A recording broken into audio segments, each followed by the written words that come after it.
В рамках прямой линии жители нескольких сельских поселений Куртат, Инарки, Алхасты, Сурхахи, а также поселка Корца пригородного района объединились с общей просьбой содействия в предоставлении транспорта для жителей указанных населенных пунктов. Коллективный запрос подчеркнул остроту проблемы доступности общественного транспорта в этих районах и ее значимость для повседневной жизни граждан. Главой Республики Ингушетия данное обращение для незамедлительного исполнения было направлено в Министерство автомобильных дорог и транспорта Республики Ингушетия. В свою очередь, министерством установленный законодательством 30-дневный срок данное обращение было исполнено в полном объеме. На сегодняшний день муниципальные маршруты обеспечены новой техникой.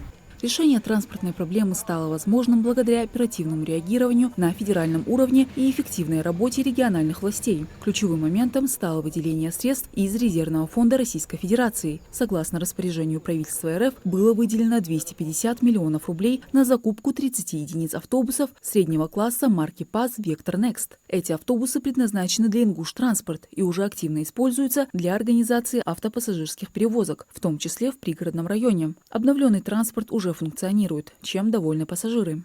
Не каждый день ездим, но часто бываю, это родительский дом у меня в Майском, часто бываю, но нет, было такого, чтобы я там оставалась без транспорта.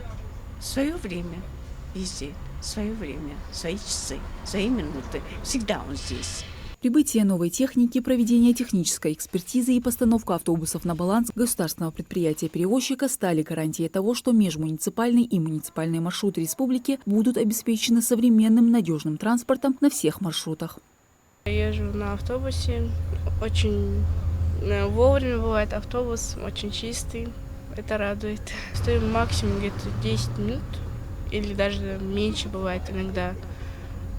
Автобус бывает вовремя в 8-9. Ингуш-автотранспорт играет ключевую роль в обеспечении транспортной доступности и комфорта жителей республики. За его эффективной работой стоит команда из 60 водителей, которые ежедневно обеспечивают бесперебойное и безопасное движение по многочисленным муниципальным и межмуниципальным маршрутам Ингушетии. Водители отмечают, что новый транспорт не доставляет никаких проблем, в отличие от старого.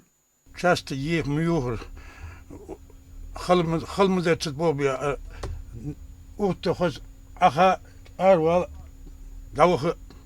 приятно, да. На резьбу, чего-то резьбу, каждый раз. Ten машин раз ханватся дерево. Плюс к новому транспорту задействуются новые маршруты. Неделю назад Ингуш-автотранспорт запустил рейс Малгобек-Магас-Малгобек для того, чтобы разгрузить действующие транспортные средства. В планах возобновить утренний рейс Назрань-Ставрополь по 2 рейса в неделю. А также с 1 ноября начнет функционировать новый рейс Малгобек-Пятигорск. На сегодняшний момент у нас больше 100 транспортных средств, только свежих, которые закуплены и осуществляют перевозки по всей республике Ингушетии. В пригородный район осуществляются рейсы. У нас во все села, даже отдаленные села, осуществляются рейсы, стабильные пассажирские рейсы. Учитывая старые, где-то 150, я думаю, 140-150 будет, да, транспортных средств.